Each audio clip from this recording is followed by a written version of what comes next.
తాడిపత్రి ఇవ్వలేరు, మాకైతే రాలేవు, మొత్తం తడిసిపోయినాయి అర్థం. నేను మ్యాచ్ అయితే కుప్పలు చేసినా మొత్తం తడిసిపోయింది. ఇప్పుడు లాభం ఇప్పుడు మా ఇప్పుడు ఈ కుప్ప ఆ కుప్ప అవన్నీ కుప్పలు మయ్యే. ఇప్పుడు అన్ని కుప్పలు చేసి పెట్టుకున్నాను నిన్న సాయంత్రం, మొత్తం తడిసిపోయినాయి.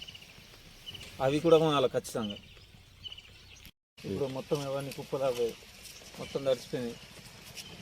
ఏం చేస్తావు? ఎన్ని తాడిపత్రి అని కప్పుతున్నావు? 10 ట్రిప్లు అంటే ఇప్పుడు దాన్ని కప్పినావు కుప్ప నాదే, దానికి సంచులు కుడియలేరు, ఇంకా దానికి ఆ కుప్ప కూడా మాదే, దానికి కుడియలేదు సంచులు. ఇంకా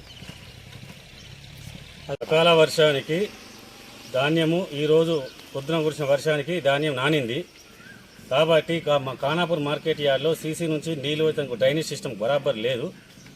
నిన్న రాత్రి వర్షం పడుతుందని చెప్పేసి మేము ధాన్యం కూరగాయలు అడగగా కూడా తాడిపత్రులు అయిపోయినాయని చెప్పిండ్రు. అయినా కానీ కొనుగోలులో జాప్యం వచ్చింది. నిన్న మ్యాచ్లు వచ్చిన వడ్లను కూడా కొనమని చెప్పేసి అంటే అమ్మ వాళ్ళు నిన్న సతాయించారు. తూకం వేయమంటే తూకం వేయలేదు. ఈరోజు పొద్దున్న ఎత్తున వర్షానికి ధాన్యం తడిసి ముద్దయింది. తడిసిన ధాన్యాన్ని ఎలాంటి షరతులు లేకుండా ప్రభుత్వం కొనుగోలు చేయాలి, రైతులను ఆదుకోవాలి.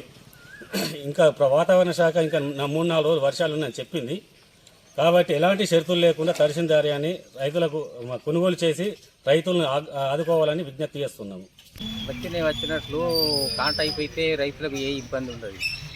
వచ్చినట్టు అట్లనే ఉంటున్నాయి. లామల దగ్గరనే ఉంటున్నారు, పని చేయించడం దగ్గరనే ఉంటున్నారు. వర్షాలు పడుతున్నాయి, వడ్లన్నీ ఖరాబ్ అవుతున్నాయి.